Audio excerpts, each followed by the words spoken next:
और बड़ी खबर, अमेरिका और ईरान के बीच एक बार फिर से शांति वार्ता हो सकती है। इस वार्ता में ईरान की तरफ से विदेश मंत्री अब्बास अराक्ची और अमेरिका से राष्ट्रपति ट्रंप के सबसे भरोसेमंद विटकॉफ और कुशनर शामिल हो सकते हैं। वहीं उपराष्ट्रपति जेडी वांस को स्टैंड बाय में रखा गया है और इस मुलाकात के लिए ईरान के विदेश मंत्री अराक्ची रावलपिंडी भी पहुंच चुके हैं।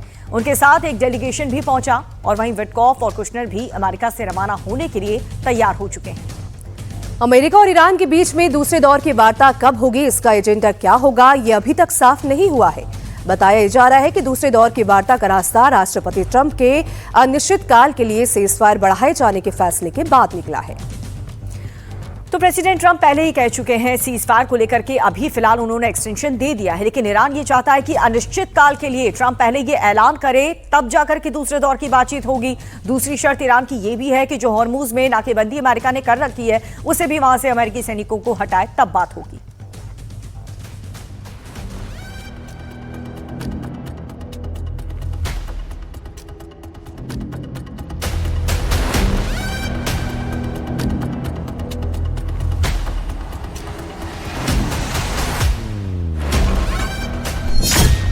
अमेरिका ईरान में फिर होगी शांति वार्ता।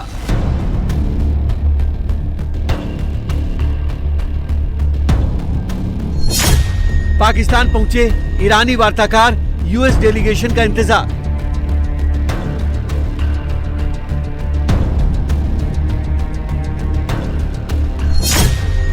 वार्ता से पहले ट्रंप की दो टूक, नो न्यूक्लियर वेपन।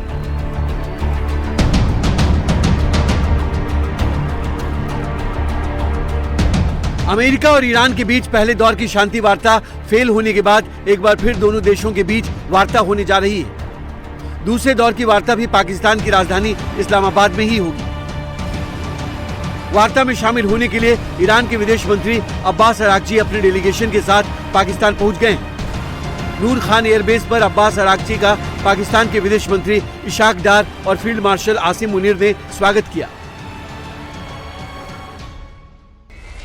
माना जा रहा है कि ईरान के विदेश मंत्री अब्बास अराक्ची की यात्रा ईरान और अमेरिका के बीच सीज फायर पर बातचीत फिर से शुरू करने की पाकिस्तान की कोशिशों का हिस्सा है।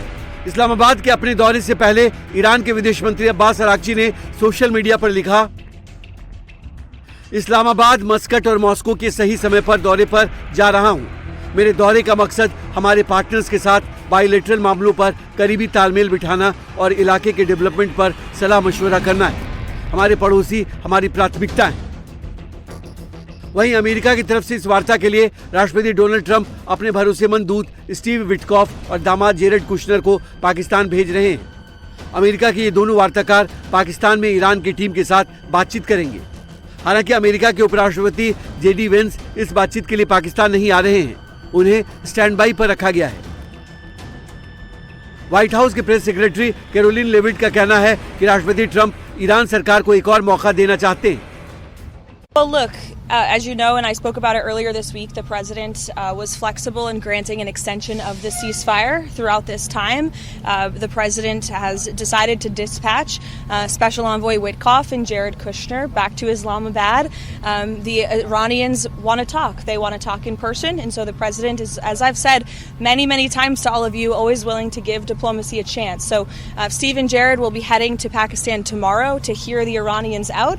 We hope progress will be made, and we hope that positive developments will come from this meeting, and we will see. And the president, the vice president, the secretary of state will be waiting here in the United States for updates, and the vice president, I understand, is on standby and will be willing to dispatch to Pakistan if we feel it's a necessary use of his time.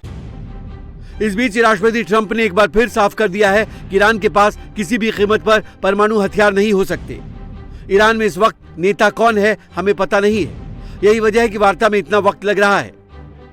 They're delaying it because we don't know who to deal with. They are in, they know who the leader is in this country. We don't know who the leader is in Iran.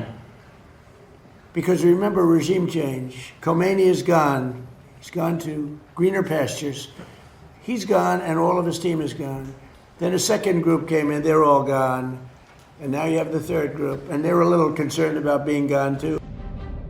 इस बीच America Iran में दूसरे दौर की वार्ता से पहले Hormuz strait पर America ने नाकेबंदी और सख्त कर दी है। अमेरिका के रक्षा सचिव पीट हेगसेथ का कहना है कि अमेरिकी नौसेना की परमिशन के बिना कोई भी जहाज होर्मुज से दुनिया में कहीं भी नहीं जा सकता।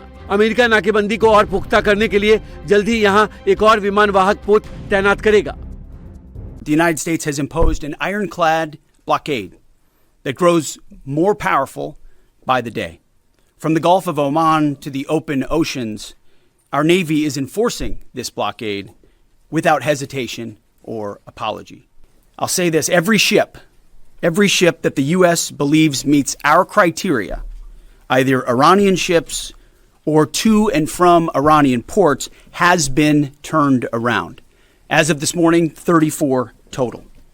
Non-Iranian vessels are allowed to transit, and many have, including overnight.